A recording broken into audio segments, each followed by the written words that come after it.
Students, तो आज हम स्टडी करने वाले हैं किडनी के स्ट्रक्चर को। उसका जनरल ओवरव्यू देखेंगे और साथ में उसकी फ़िल्ट्रेशन भी देखेंगे कि किडनी फ़िल्टर कैसे करती है। तो किडनी की मैंने कुछ इधर डिटेल्स लिखी हुई हैं, ये स्क्रीनशॉट ले लो। तो मैंने लिखा है किडनी एक बीन शेप्ड ऑर्गन है, यानी वो बीन की तरह दिखती है और वो 11 सेंटीमीटर लॉन्ग है, 6 सेंटीमीटर वाइड है और 3 सेंटीमीटर थिक है। ठीक है, और वेट उसका 150 ग्राम है और उसकी लोकेशन है लाई पोस्टीरियर एब्डोमिनल वाल, एब्डोमिनल वाल के पोस्टीरियर वाली तरफ प्रेजेंट होती है और दोनों वर्टिब्रल कॉलम के एक एक साइड प्रेजेंट होती है। डायफ्राम के नीचे राइट किडनी लीवर के पोस्टीरियर होती है और लेफ्ट किडनी स्प्लीन के पोस्टीरियर होती है। ठीक है, यानी पीछे। तो ये प्रेजेंट होती है थोरैसिक 12 से लंबर 3 के बीच में। ये हमारे वर्टिब्रल कॉलम की वो है। राइट किडनी थोड़ी सी नीचे होती है लेफ़्ट किडनी से, क्योंकि लीवर उसकी जगह ले लेता है। लीवर आपको पता है सबसे बड़ा ऑर्गन है एब्डोमेन का, तो वो क्या करता है, जगह ले लेता है और वो किडनी थोड़ी सी नीचे हो जाती है उसकी वजह से। अब इधर फंक्शन ऑफ किडनी लिखा है। किडनी का फंक्शन क्या है? यूरिन फॉर्म करती है, इलेक्ट्रोलाइट बैलेंस करती है और रेगुलेट कराती है ब्लड के आयोनिक कंपोजिशन को, पीएच मेंटेन रखती है ब्लड का और ब्लड प्रेशर मेंटेन रखती है, रेगुलेट कराती है, हार्मोन प्रोड्यूस करती है। ठीक है, इसके बाद आ गया इधर किडनी का स्ट्रक्चर, जो कि बहुत ही इम्पोर्टेंट है। जो किडनी का सबसे आउटर लेयर होती है ना, सबसे आउटर लेयर, ये मैंने रेड कलर से बनाई है, इसे कहते हैं रीनल कैप्सूल। इसका भी आप स्क्रीनशॉट ले सकते हैं इस पेज का। इसको कहते हैं, सबसे आउटर वाले को कहते हैं रीनल कैप्सूल। उसके अंदर जो आती है, मैंने येलो कलर की बनाई है, इसे कहते हैं रीनल कॉर्टेक्स। इसके अंदर आता है, ये लाइट येलो से ऐसे बनाया हुआ है, पूरी वे बनाई हुई है। इस वे के अंदर ये ब्लू कलर की भी आ रहे हैं, पर ये एक लेयर है। ठीक है, लाइट येलो की लेयर है, उस लेयर को कहते हैं पूरी को रीनल मेडुला। और इसके अंदर आते हैं ये जो मैंने ये वाले बनाए हुए हैं, वाइट वाइट कलर के बीच में है जो रीनल, कहाँ गया ये, अच्छा ये माइनर कैलेक्स है, ये वाले सारे। तो इसके अंदर ये जो ब्लू कलर के मैंने बनाए हैं, ये पिरामिड शेप के हैं। पिरामिड तो इन्हें कहते हैं रीनल पिरामिड भी कहते हैं इन्हें।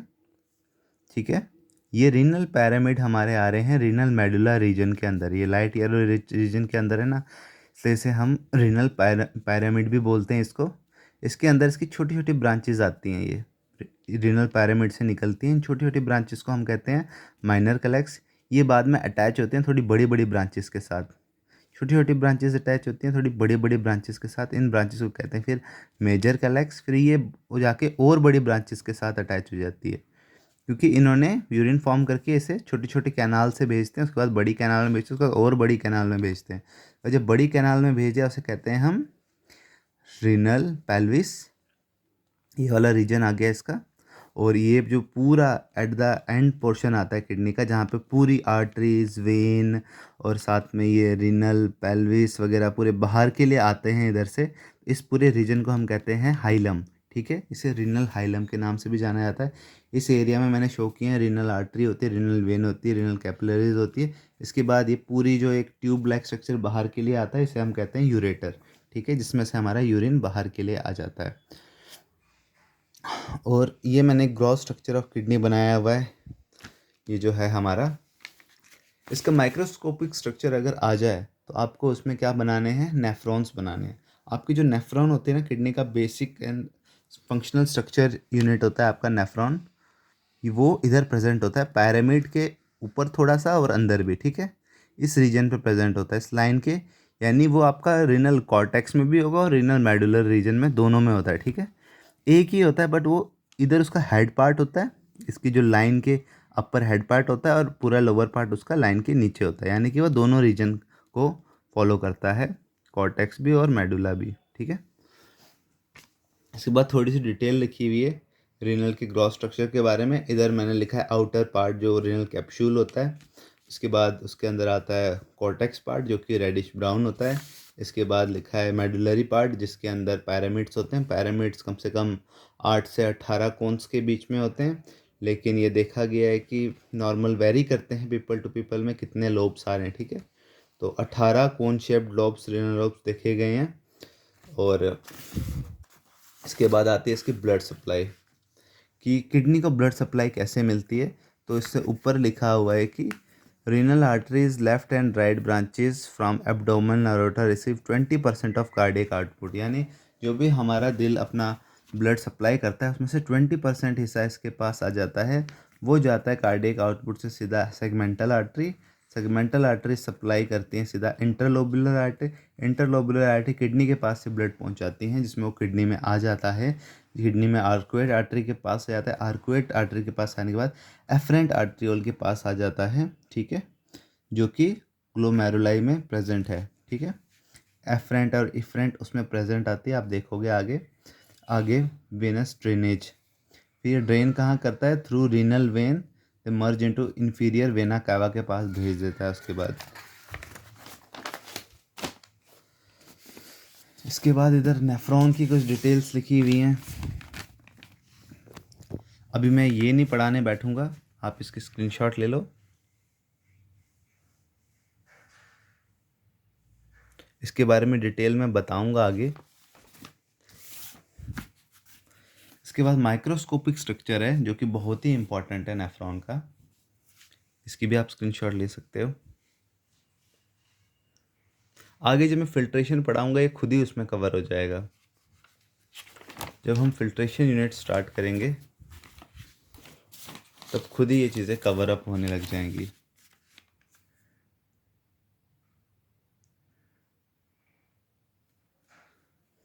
इधर लिखा हुआ है ग्लोमेरुलस, ये बहुत ही इंपॉर्टेंट चीज़ है। बोमेन कैप्सूल ग्लोमेरुलस, ये नेफ्रॉन के अंडर आ रहा है सारा। इसकी स्क्रीनशॉट ले लो फिलहाल।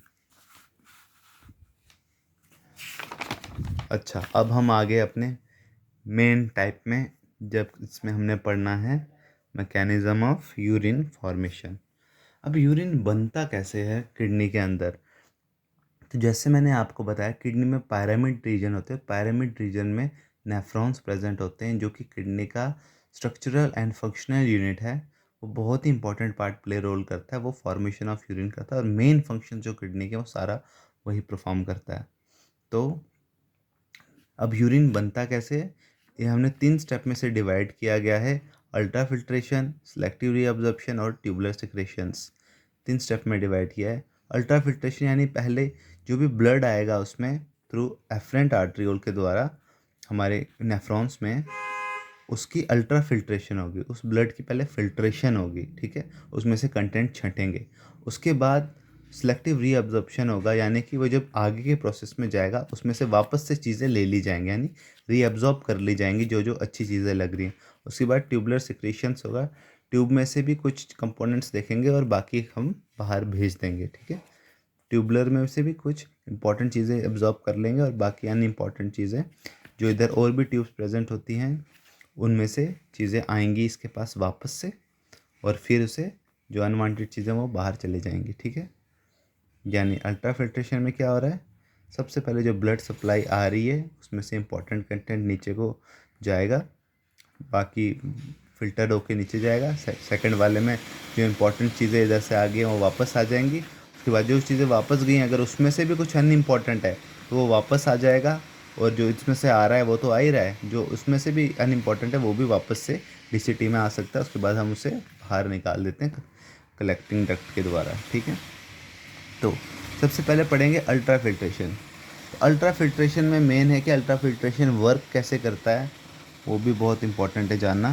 तो अल्ट्रा फिल्ट्रेशन 3 स्टेप में मैंने बताया हुआ है कि अल्ट्रा फिल्ट्रेशन हमारा वर्क करता है। फिल्ट्रेशन अंडर प्रेशर है ये, it take place in malpighian corpuscle, it is passive process. तो ये काम कैसे करता है, अल्ट्रा फिल्ट्रेशन में सबसे पहला स्टेप है GHP यानी ग्लोमेरुलर हाइड्रोस्टैटिक प्रेशर। अब क्या होता है इसमें, जो ब्लड सप्लाई एफरेंट आर्ट्रियोल से आ रहा है वो प्रेशर से नीचे बोमन कैप्सूल से इधर इधर सॉरी ये जो एरिया है हमारा ग्लोमेरुलस एरिया है, ये एरिया हमारा ग्लोमेरुलस होता है, जो मैंने कर्व शेप बनाया ना, कर्व शेप के अंदर अंदर वाला, इस कर्व शेप के अंदर अंदर वाला ग्लोमेरुलस एरिया है। और ये जो हमारा ये बोमेन कैप्सूल है, ठीक है, तो ये जाता है कर्व शेप के एरिया के अंदर, यानी ग्लोमेरुलस एरिया में जाता है। और इधर ब्लड एकदम हिट करता है। अब जिस हिट से, जिस प्रेशर से वो हिट कर रहा है ना, उस प्रेशर को हम कहते हैं ग्लोमेरुलर हाइड्रोस्टैटिक प्रेशर। और वो प्रेशर माना गया है लगभग 55 mmHg के बराबर होता है, ठीक है। इसके बाद जो इसमें से चीज़ें कुछ अंदर चले जाती हैं, ब्लड में से कंपोनेंट्स अंदर चले जाते हैं, और कुछ कंपोनेंट्स क्या होते हैं, इधर इकट्ठे होना शुरू हो जाते हैं। वो इकट्ठा होने के बाद क्या करते हैं, बाकी कंपोनेंट को अंदर जाने से रोकते हैं। अब वो जो बाकी इकट्ठे हो रही हैं कुछ चीज़ें, उसको हमने कहा गया है बी कॉप के नाम से जाना गया है। समझ लो इसमें से कुछ प्लाज्मा प्रोटीन इधर ब्लड में से आके इधर इकट्ठे हो गए। अब इकट्ठा होने की वजह से वो बाकियों को अंदर नहीं जाने दे रहे, तो इधर भी एक प्रेशर डेवलप कर रहे हैं अपना अलग से। एक तो आया इधर हिट वाला प्रेशर, पहला प्रेशर था, हिट हुआ, उसे हम कहते हैं जीएचपी। उसके बाद जो हिट होने के बाद जो इधर ब्लड इकट्ठा हो गया, वो क्या कर रहा है, बाकी ब्लड को, ब्लड कंपोनेंट्स को अंदर नहीं जाने दे रहा है, तो उसको हम कहते हैं बी कॉप, यानी ब्लड कोलाइडल ऑस्मोटिक प्रेशर। ये क्या कर रहा है, ये प्लाज्मा प्रोटीन है ऑन द ग्लोमेरुलस, इस साइड पे प्लाज्मा प्रोटीन इकट्ठे हो गए जो कि बाकी फंक्शन को, फिल्ट्रेशन को अंदर नहीं जाने देते, ठीक है। एक जाने देते हैं कुछ, लेकिन एक प्रेशर जनरेट कर देते हैं तब तक उधर, तो उसे हम कहते हैं बी कॉप, ठीक है।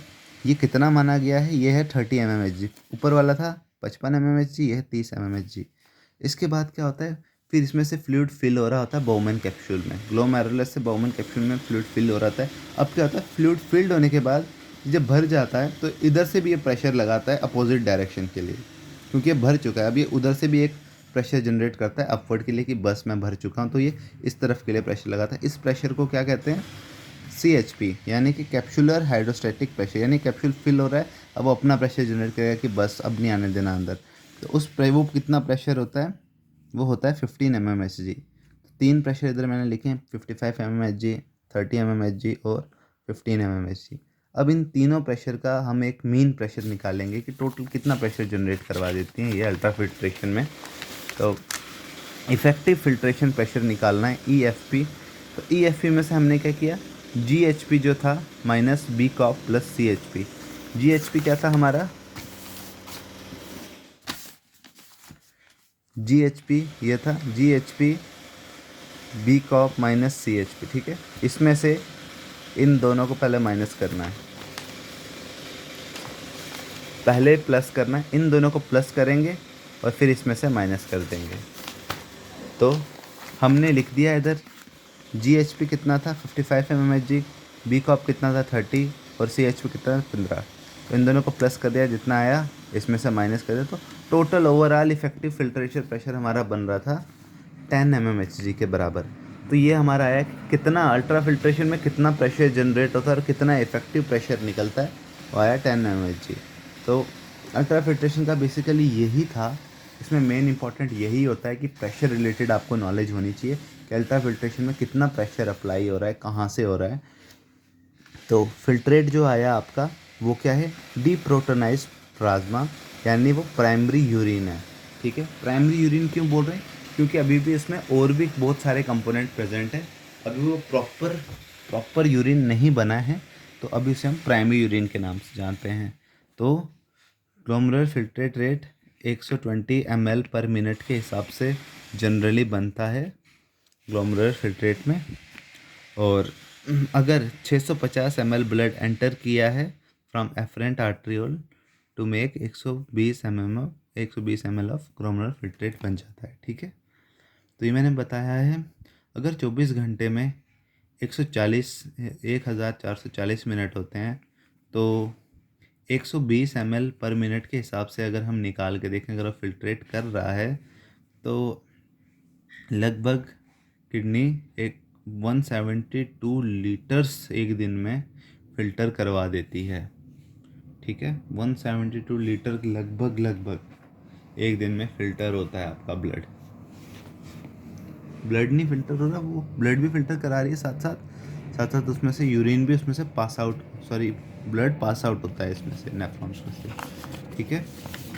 ये आया पहला हमारा अल्ट्रा फिल्ट्रेशन में। अल्ट्रा फिल्ट्रेशन में ये तीन चीज़ें याद रखने वाली थी, GHP, B COP and CHP। Second आता है सिलेक्टिव, 3 ही स्टेप में था। सेकंड आता है सिलेक्टिव रीअब्जॉर्प्शन, यानी कि जो चीज़ें अब इसमें से बाउमैन कैप्सूल में आ गई हैं वो आगे पास चलेंगी।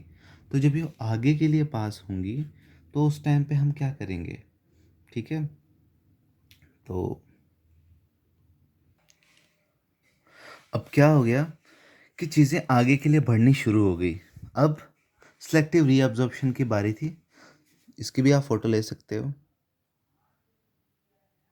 हाँ, अब क्या हुआ, जो भी प्राइमरी यूरिन था वो आगे आ गया। अब इसमें कुछ इंपॉर्टेंट कंटेंट थे, ये क्या होंगे, दो चीज़ों से एब्जॉर्ब होंगे। एक तो एक्टिव एब्जॉर्प्शन होगी इसमें, एक पैसिव एब्जॉर्प्शन। एक्टिव एब्जॉर्प्शन वो होती है जिससे पास आउट कराने के लिए हमारे सेल्स को एनर्जी की ज़रूरत लगेगी, और पैसिवली होंगे जो ऐसे ही हो जाएंगे, अपने आप ही हो जाएंगे, ठीक है। तो एक्टिव एब्जॉर्प्शन से कौन कौन सी चीज़ें जाएंगी, प्राइमरी यूरिन में बहुत सारे इंपॉर्टेंट कंटेंट थे हमारे, जैसे कि glucose, amino acid, sodium, vitamin C, calcium, potassium, ये सारे एब्जॉर्ब हो जाएंगे फिर से बॉडी में, ठीक है। इंटरस्टिशियल साइट्स पे जा रही है और उधर जाके एब्जॉर्ब हो रहे हैं। सॉरी, इंटरस्टिशियल साइट नहीं, उधर अलग से कैपिलरीज एक नेटवर्क प्रेजेंट होता है, उसमें ये चले जाती हैं, ठीक है। इसके बाद कैपिलरी नहीं बोलेंगे उससे, उसका एक पर्टिकुलर नेम है, बट मुझे अभी वो दिख नहीं रहा कहाँ लिखा है वो। तो मतलब ये उधर एब्जॉर्ब हो जाती है। तो ये एक्टिव एब्जॉर्ब से इधर छोटे छोटे नेटवर्क्स आ रहे होते हैं पूरे नेफ्रॉन के ऊपर, लाइटली लाइटली नेटवर्क्स होते हैं। वो नेटवर्क अपने उसमें ट्रांसपोर्ट कर देते हैं सिस्टम में वापस से, एफरेंट या एफरेंट के अंदर भी कर सकते हैं, और पूरे इस तरह फैले हुए होते हैं, एक नेटवर्क चैनल्स होते हैं, ठीक है। ये उस नेटवर्क चैनल में भेज देती है glucose, amino acid, sodium, vitamin C, calcium and potassium. और पैसिवली क्या क्या आता है, वाटर, यूरिया और Cl, ठीक है। पैसिवली ये भी बाहर आ जाता है उधर से। इधर इस वाले पार्ट को कहते हैं प्रॉक्सिमल कन्वर्टेड ट्यूब्यूल, ये है लूप ऑफ हेनले, ये है डिस्टल कन्वर्टेड ट्यूब्यूल। ये तीनों बहुत इंपॉर्टेंट रोल करते हैं सिलेक्टिव रीअब्जॉर्प्शन में, ठीक है। ये तीनों नेफ्रॉन के हिस्सा हैं। तो पीसीटी बोलते हैं प्रॉक्सिमल कन्वर्टेड ट्यूब्यूल में। इट टेक प्लेस इन, हमने लिखा है कहाँ कहाँ ये होती है absorption, proximal converted tubule, loop of Henle और डिस्टल कन्वर्टेड ट्यूब्यूल, ठीक है। इसके बाद हमने लिखा है लूप ऑफ हेनले में क्या होता है। इसमें देखो, इसमें ये बता दिया मैंने, एक्टिवली ये एब्जॉर्ब हो रहा है, पैसिवली ये हो रहा है। अब लूप ऑफ हेनले है, एक इसमें डिसेंडिंग यानी नीचे के लिए लूप है, एक ऊपर के लिए लूप है यानी असेंडिंग, ठीक है। टोटल ये लूप ऑफ हेनले। तो लूप ऑफ हेनले में जो एक्टिवली एब्जॉर्प्शन होती है वो होती है सोडियम की, और पैसिवली एब्जॉर्प्शन होती है पोटेशियम एंड Cl की। तो डिसेंडिंग जो नीचे वाली तरफ लूप ऑफ हेनले है वो क्या है, परमिएबल टू वाटर, यानी वाटर उसमें एब्जॉर्ब हो सकता है, आर पार हो सकता है, ठीक है। और इम्परमिएबल टू सॉल्ट, जो सॉल्ट है वो नहीं उधर से ट्रांसपोर्ट हो सकता, ना ही आ सकता है। In this part urine became hypertonic, इस पार्ट में यूरिन हाइपरटोनिक हो जाता है, ठीक है। हाइपरटोनिक क्या होता है, जिसमें वाटर कंटेंट कम हो। और असेंडिंग में क्या होता है, अब ऊपर जा रहा है वापस, तो परमिएबल टू सॉल्ट हो जाता है, यानी सॉल्ट भी अब आर पार आ जा सकता है, तो एब्जॉर्ब कर सकता है इधर से भी सॉल्ट को, ठीक है। एब्जॉर्प्शन हो जाती है।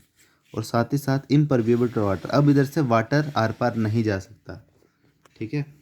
पहले वाटर जा रहा था, सॉरी इधर से भी परमिएबल था, आ जा सकता था, ठीक है।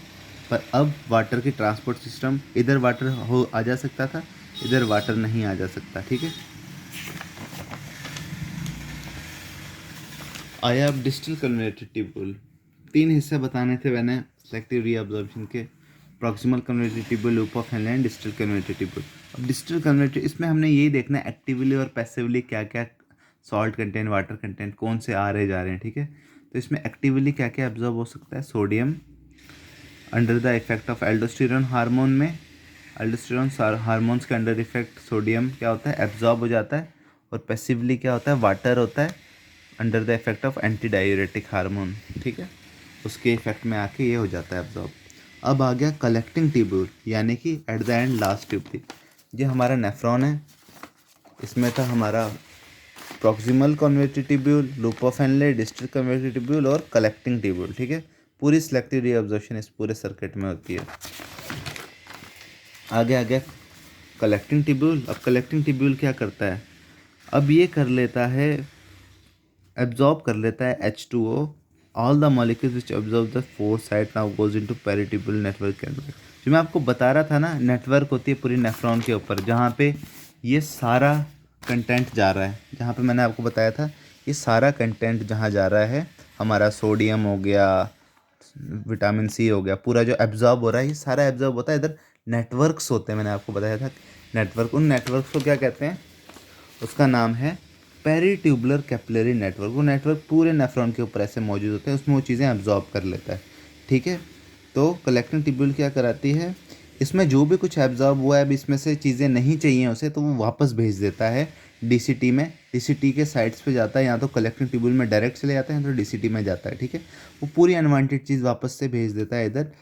तो इधर एक चीज़ आ जाती है, लेकिन जो चीज़ें उधर से नीचे के लिए आ भी रही होती है ना, उसमें से क्या करता है कलेक्टिंग ट्यूब्यूल, अगर उससे ज़रूरत है, अगर उसे लगता है कि उसमें अभी भी वाटर प्रेजेंट है, तो वाटर को वापस भी भेज सकता है। कहाँ पे, पेरिट्यूबुलर कैपिलरी नेटवर्क, क्योंकि पूरे में तो मौजूद हमेशा ही रहती है।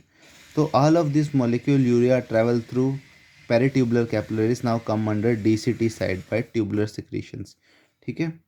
तो अब तीसरा पॉइंट भी इसके साथ कनेक्टेड है कि पूरा का पूरा ये दरअसल आप तीसरे हिस्से का भी मान सकते हो, ठीक है। ये तीसरे हिस्से का होगा, जैसे पहले था हमारा अल्ट्रा फिल्ट्रेशन, फर्स्ट पॉइंट था हमारा अल्ट्रा फिल्ट्रेशन, सेकंड पॉइंट था हमारा सेलेक्टिव रीअब्जॉर्प्शन। देखो अल्ट्रा फिल्ट्रेशन में क्या थे, हमने बताया प्रेशर क्या क्या लग रहा था, जितना टाइप के प्रेशर लगे, 3 टाइप के प्रेशर लगे, इन 3 टाइप के प्रेशर के बारे में डिस्कस किया, और एक मीन प्रेशर निकाला कि इस मीन प्रेशर के द्वारा अल्ट्रा फिल्ट्रेशन हुई थी और चीज़ें इधर आई थी। जब चीज़ें इधर आई तो हमने सेलेक्टिव रीअब्जॉर्प्शन करना शुरू कर दिया।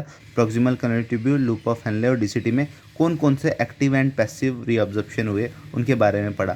फिर उसके बाद हमने पढ़ा पेरिट्यूबुलर कैपिलरी नेटवर्क्स, जो इधर से पूरे से जा रही थी, उस नेटवर्क्स में ये चीज़ें भेज रहे थे। अब वो क्या करती हैं, उन्होंने जो अनवांटेड चीज़ें वो वापस से डीसीटी में भेज देती हैं, ठीक है। लेकिन वो पार्ट आ गया हमारा ट्यूबुलर सिक्रीशंस का, ठीक है। सेलेक्टिव रीअब्जॉर्प्शन मतलब हुआ कि इसमें से क्या क्या चीज़ें जा रही हैं, क्या क्या चीज़ें ये वापस से एब्जॉर्ब करा रही हैं। अब जो पेरिट्यूबुलर कैपिलरी नेटवर्क से वो जब चीज़ें वापस भेजेंगे इनके लिए, तो वो आ गया हमारा ट्यूबुलर सिक्रीशंस के उसमें मैकेनिज़्म में, ठीक है। फिर वो क्या करेंगे, वापस से चीज़ें भेजेंगे और वो चीज़ें इधर से कलेक्टिंग डक्ट से बाहर आ जाएंगी और यूरिन बन जाएंगी, ठीक है। तो ट्यूबुलर सिक्रेशंस हमारा ये था। तो इन्होंने ट्यूबुलर सिक्रेशंस के बारे में पढ़ना शुरू कर रहे हैं। अब हम लास्ट पॉइंट है जो हमारा, तो इसने लिखा है tubular secretions take place in DCT and CT, यानी डिस्टल कन्वर्टेड ट्यूब्यूल और कलेक्टिंग ट्यूब्यूल। जो लास्ट है कलेक्टिंग डक्ट्स, उसे कलेक्टिंग ट्यूब्यूल भी बोलते हैं। तो it is fully active process, यानी कि इधर हमें एनर्जी की ज़रूरत ज़रूर लगेगी, ठीक है। तो इन पेरिट्यूबुलर कैपिलरीज, जो पूरी कैपिलरीज नेटवर्क थे ऊपर नेफ्रॉन्स के, it contain urea, uric acid, creatinine, एचाइन, पोटेशियम, पिगमेंट, हार्मफुल वेस्ट, सारे के सारे उसमें वो कई बार गलती से खींच लेते हैं, ठीक है। तो वो क्या करते हैं, उसे वापस भेज देते हैं, क्योंकि बॉडी किसी भी अनवांटेड चीज़ को नहीं रखती। तो वो क्या करती हैं, वापस से उसे भेज देती हैं, एक्टिवली ट्रांसपोर्ट करा देती हैं, क्योंकि वो बॉडी के लिए अच्छे नहीं है। तो वो वापस से ट्रांसपोर्ट करा के, कुछ चीज़ें अच्छी भी थी जैसे वाटर कंटेंट्स थे, तो वो उसे अपने पास रखते हैं, पर कुछ हार्मफुल चीज़ें जो ऑब्जर्व हो गई होती हैं बाई चांस, उसे वो वापस भेज देती हैं डिस्टल कन्वर्टेड ट्यूब्यूल के अंदर। और इससे क्या होता है, जो कंसंट्रेशन होती है उसकी, वो अब काफ़ी ज़्यादा उसमें यूरिन हाइपरटोनिक होने लग जाता है, क्योंकि उधर से अंदर से सॉल्ट आने शुरू हो गए हैं, ठीक है। अगर मैं आपको नेफ्रॉन की डायग्राम दिखाऊं, तो सारी सिक्रीशंस इसने इधर बाहर भेजी थी, जबकि अब पेरिट्यूबुलरी जो नेटवर्क कनेक्शंस इधर पड़े होते हैं, वो क्या करते हैं, इसमें से वापस से, देखो इधर क्या हुआ था, इधर बहुत सारी चीज़ें एब्जॉर्ब हो गई थी लूप ऑफ हेनले में, तो ये हाइपरटोनिक हो गया था। इसके बाद इधर चीज़ें आ गई थी, ये वापस वाटर क्या कर रहा था, एब्जॉर्ब करना शुरू हो गया था, जिसकी वजह से ये वापस हाइपोटोनिक हो गया, यानी इसमें अब वाटर कंटेंट आ गया था, पानी पानी आ गया था। अब पानी पानी आ गया था, लेकिन अब ऊपर से जो पेरिट्यूबुलर कैपिलरी नेटवर्क से उससे जो चीज़ें अच्छी नहीं लग रही, वो वापस इसमें भेज रहा है। तो वापस भेजने की वजह से इसमें साल्ट कंटेंट ज़्यादा हो रहा है, जिसकी वजह से वापस हाइपरटोनिक होना शुरू हो जाता है, ठीक है। तो ये वापस से हाइपरटोनिक होना शुरू हो जाता है। तो at the end DCT hypertonic हो जाता है, तभी हमारा यूरिन बड़ी बार हाइपरटोनिक होता है, तभी कहते हैं पानी पियो ताकि इसे हाइपोटोनिक कर सकें, क्योंकि हाइपर होता है, हम हाइपर मतलब इसमें वाटर कंटेंट कम है, तो हम तभी कहते हैं ज़्यादा पानी पियो ताकि यूरिन अच्छा रहे, हाइपोटोनिक बने, ठीक है।